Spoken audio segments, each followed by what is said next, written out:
Okay, so here we go. Here's part 2 of our video for 3.1 and 3.2. So if we are looking at what we call a linear equation in two variables, it looks something like this. This is what we call standard form. So an example would be maybe 5x plus 2y equals 8. That would be a linear equation in standard form, and it has two variables. Maybe x minus 6y is equal to -7. That would be another linear equation in two variables. These represent lines, so if we're going to graph them, we're going to end up with lines. So a linear equation in two variables contains the x and the x and the y represent points that lie on that line. So if we look at example 1, it says, is the ordered pair -2, 4 a solution of 3x minus y equals -9? In other words, does this x comma y fit into that equation? So we would figure that out by plugging it in. So if I take 3 times x is -2, minus my y is 4, the question is, does that equal -9? Well, let's see. 3 times -2 is -6 minus 4. And what is -6 minus 4? That's -10. So we can see that that does not equal -9, which means that this point does not lie on the line that's represented by 3x minus y equals -9. Well, there's a part 2 to this. Now my question is, how about the point -1, 6? Is that a solution of this equation? Well, let's see. Let's plug in -1 for x and 6 for y. Let's work it out. So the question is, does that equal -9? Well, 3 times -1 is -3. And -3 minus 6 is -9. And yes, -9 does equal -9. And again, graphically, what that means is that this point would lie on the line 3x minus y equals -9.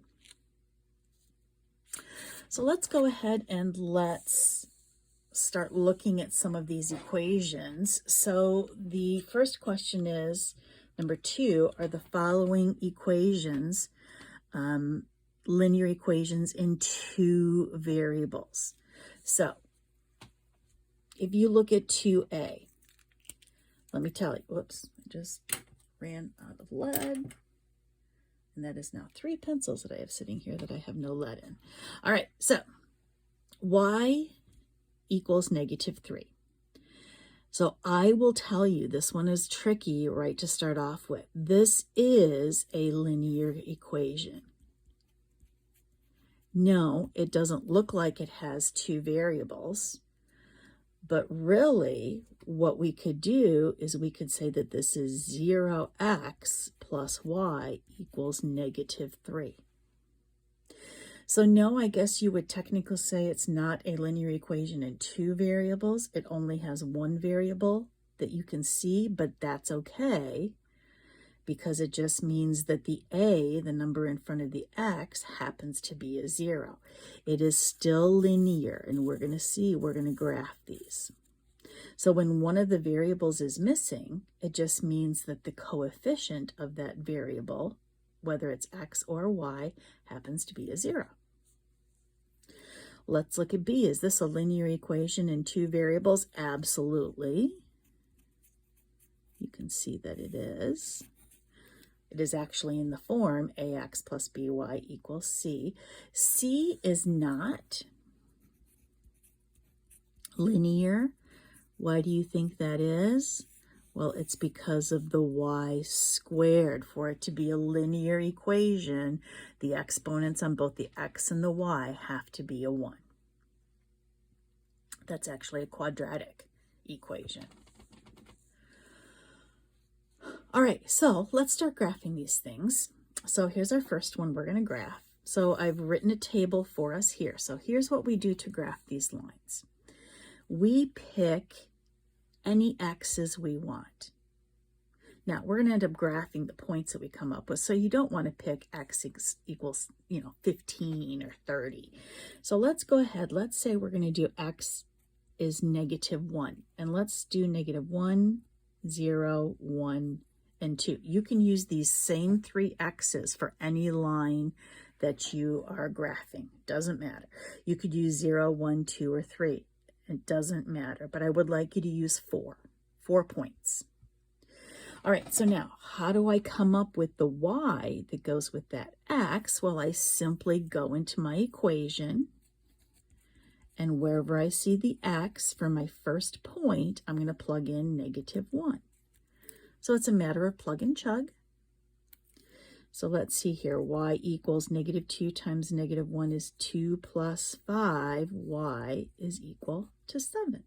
So when x is -1, y is equal to 7. That gives us a point, an ordered pair, -1, 7, that lies on this line. Well, now let's go ahead and let's plug in 0 for x. So what's -2 times 0? That's 0. Plus 5 is 5, which gives us another ordered pair of 0, 5. How about if we plug in the 1? So -2 times 1 is -2, plus 5 is 3, giving me an ordered pair of 1, 3. And finally, if I plug a 2 in for my x, -2 times 2 is -4, plus 5 is 1, which gives us another point, 2, 1.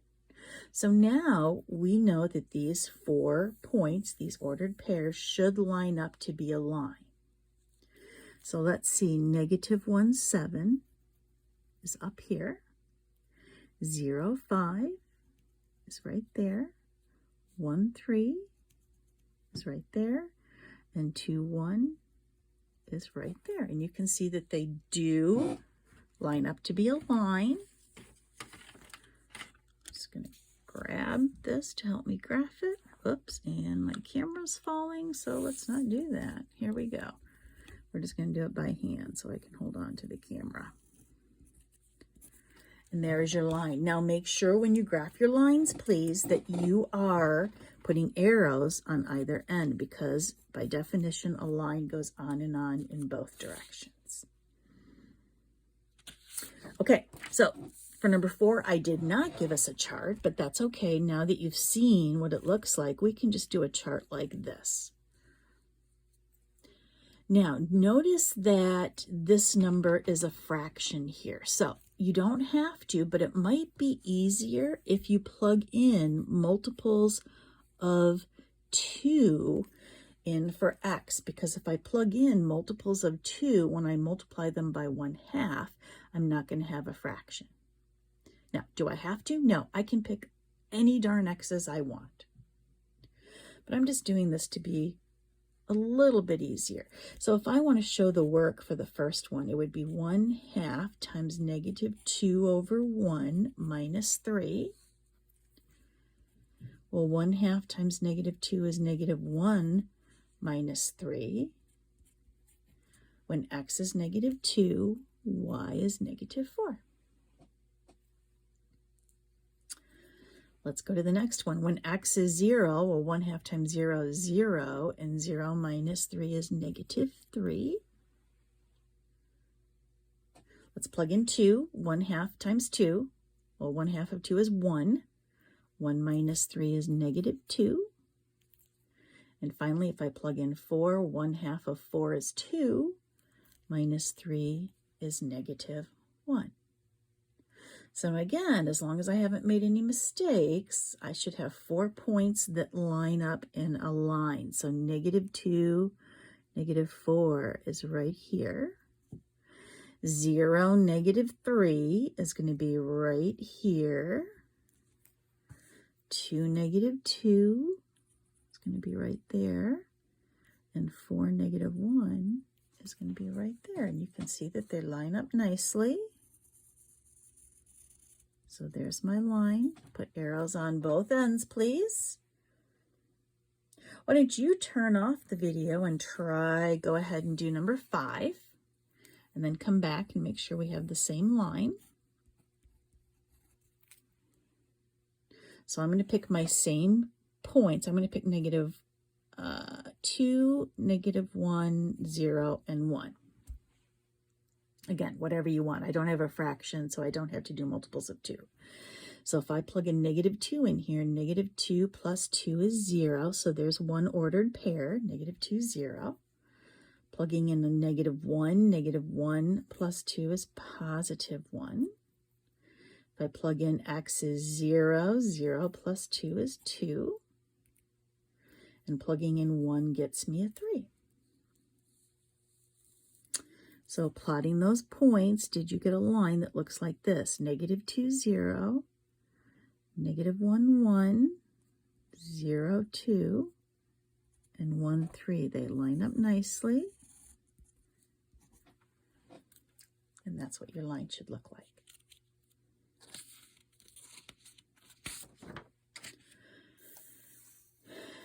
If we go ahead and do number 6, same thing. Let's make our XY chart.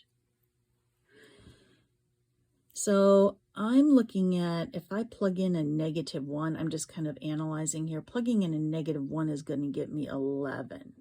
Oh, that's okay. We'll do negative 1, 0, 1, and 2. Doesn't really matter. So if I plug in negative 1, you can see I am going to get 11. That's just going to be a little bit off the chart, but that's okay.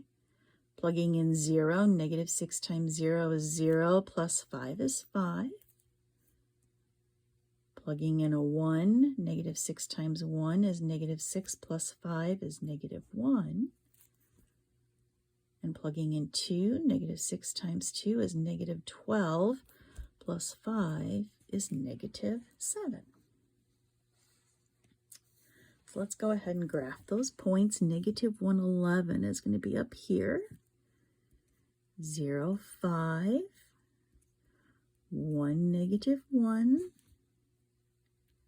and 2, negative 7. So they do line up. That's actually going to be a very steep line, which is going to be kind of hard to do without a straight edge, but I'm going to do my best. And put arrows, of course, on either end of my line. And there you go. Now look at number 7. Number 7 is one of those weird lines, but remember we talked about it doesn't matter. It is linear, even though it's missing the y. So now, how do I make an XY chart for this? Well, these are the easy ones. Look at this equation. What does it say? It says x is equal to 5. Think of it this way. No matter what, x is always equal to 5. It can't be anything else. So I go down my x column, and I'm just going to pop some 5s in there. X is equal to 5. So it doesn't matter what we put in there for y. I just put 0, 1, 2, 3. Now look what happens when we graph those ordered pairs. 5, 0.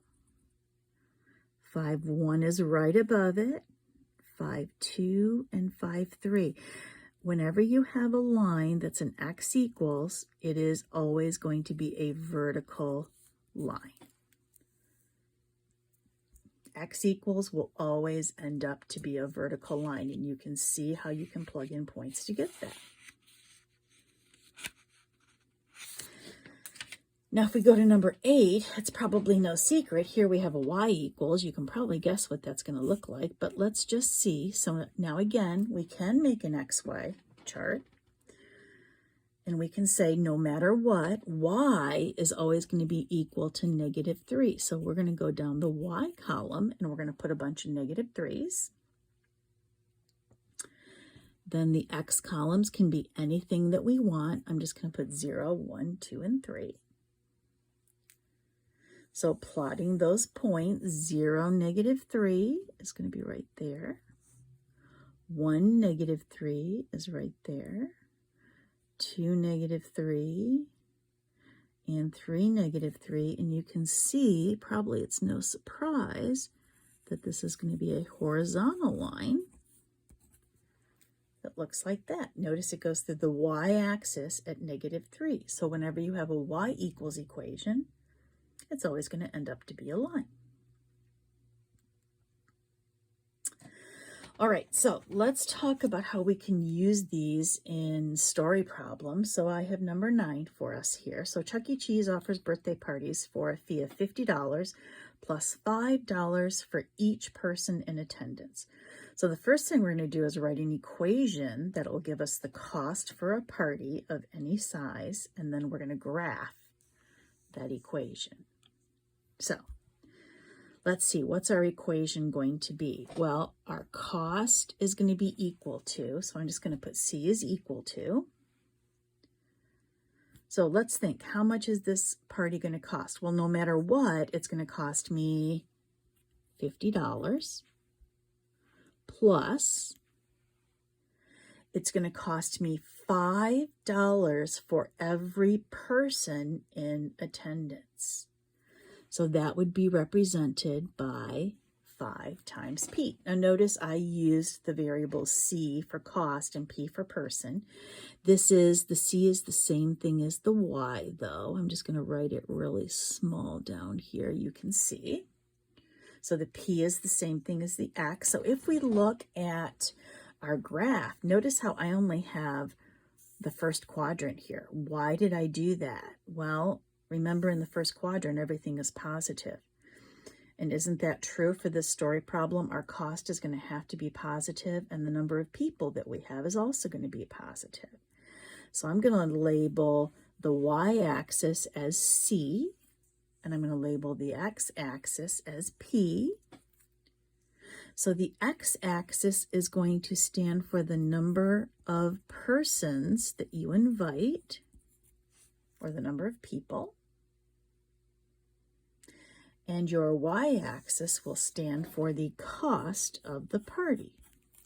So usually in a story problem, they're going to want you to represent those axes. What do they mean? Because they're going to mean something special. All right, so now let's make a chart. So we're able to graph it. So instead of an XY chart, I'm going to have a PC chart where my P is the number of people. So let's say that we invite 0 people. Well, how much is it going to cost us? Well, 5 times 0 is 0. That's going to cost us $50 anyway. What happens if we invite 10 people? Well, let's see. 5 times 10 is 50 plus 50. That's going to be $100. What happens if we invite 20 people? Let's plug in our 20 for P. 5 times 20 is 100. Plus 50 is 150. And finally, let's say we invite 30 people. We're going to invite the whole class. So 5 times 30 is 150. Plus 50 is 200. So now, something else before we graph. We may have to rescale this graph. Now, if we look at the p-axis, I would have to have it to go up to 30. Does it go up to 30? Well, this is 5, 10, 15, 20, 25. Oh, it goes right up to 30. Perfect. But notice on our c-axis, it has to go all the way up to 200. That is not 200. So we may have to scale this differently. So let's say we go by 5s. So let's say that this is 5 right here.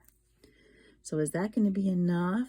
So 5, 10, 15, wait, oh, I think we're going to have to go by 10s. I don't think 5 is going to be enough. Let's redo that and go by 10s. So this would be 10, 20, 30, 40. Here's 50. 60, 70, 80, 90, 100 would be right here. I think we're going to be good. So up to here is going to be 150.